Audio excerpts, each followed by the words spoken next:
आखिरी क्वेश्चन लेना चाहूँगा।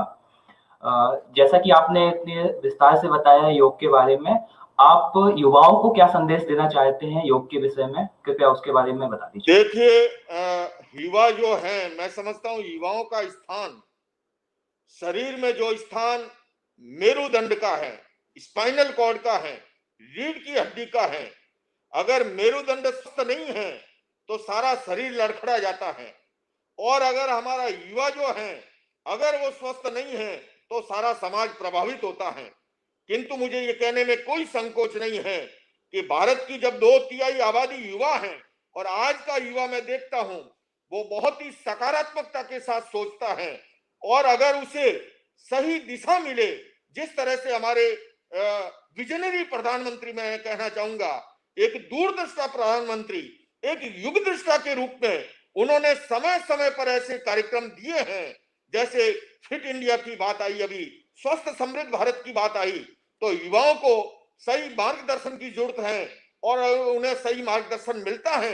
क्योंकि मैं जब मेडिटेशन के शिविर लगाता हूं, एंगर मैनेजमेंट का, स्ट्रेस मैनेजमेंट का, है ना, और सेल्फ मैनेजमेंट का, मैंने देखा है हमारे युवा धार्मिक उपासना की प्रणाली में अधिक रुचि ले न ले, किंतु जो रिजल्ट ओरिएंटेड कार्यक्रम होते हैं उसमें युवा बढ़ चढ़ करके भाग लेते हैं। और आज भी मुझे युवाओं से बहुत अपेक्षा है, क्योंकि मैं अनेक बार कहता हूं कि देश की सुरक्षा केवल नदियों, पहाड़ों या सीमा रेखाओं से नहीं, देशवासियों के चरित्र बल पर निर्भर करती है। तो हमारा ये जो युवा शक्ति है, हमारी जो भावी पीढ़ी है, वो अधिक से अधिक संस्कारी बनकर के इन कार्यक्रमों को आगे बढ़ाएगी। और आज मैं युवा देख रहा हूं कि वे सभी इस प्रकार के कार्यक्रमों से जुड़ भी रहे हैं।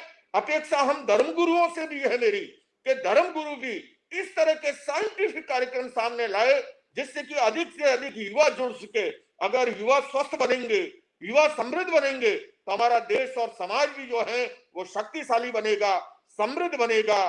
शांति का संबंध भी समृद्धि के साथ है। अगर सोसाइटी में पीसफुल एटमॉस्फेयर होगा तो इन्वेस्टर भी आएगा। इसलिए आज अपेक्षा है कि हम सभी उस प्रकार का वातावरण दें और अपनी भावी पीढ़ी को संस्कारी बनाने के लिए अभिभावकों को भी अपने बच्चों को पर्याप्त समय देना चाहिए, और हम सबको भी युवाओं की रुचि के अनुरूप ऐसे साइंटिफिक कार्यक्रम बनाने चाहिए, रिजल्ट ओरिएंटेड। जैसे मैं बताऊं, अगर किसी को गुस्सा ज्यादा है, हम डीप ब्रीथिंग के साथ सफेद कलर मेडिटेशन का प्रयोग कराते हैं। अगर किसी को नशा है, कान के आसपास एक प्रयोग कराते हैं। और मैं आपको बताऊं, मेरे पास ऐसे सैकड़ों हजारों उदाहरण हैं जो इस प्रकार के शिविर में आए, गुस्से के कारण से जिनके घर परिवार नरक बन रहे थे, किंतु प्रयोग से गुजरने के बाद जब वो घर लौटता है, घर वाले कहते हैं ये वही व्यक्ति है क्या।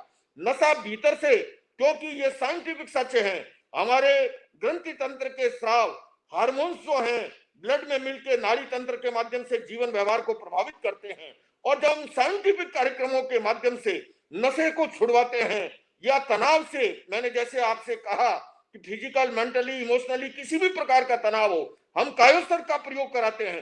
तो ये प्रयोग आधारित आज कार्यक्रमों की जरूरत है, और उससे युवा जुड़ते भी हैं और उसके परिणाम भी बड़े सुखद हमें देखने को मिलते हैं। धन्यवाद आचार्य जी, आपने काफी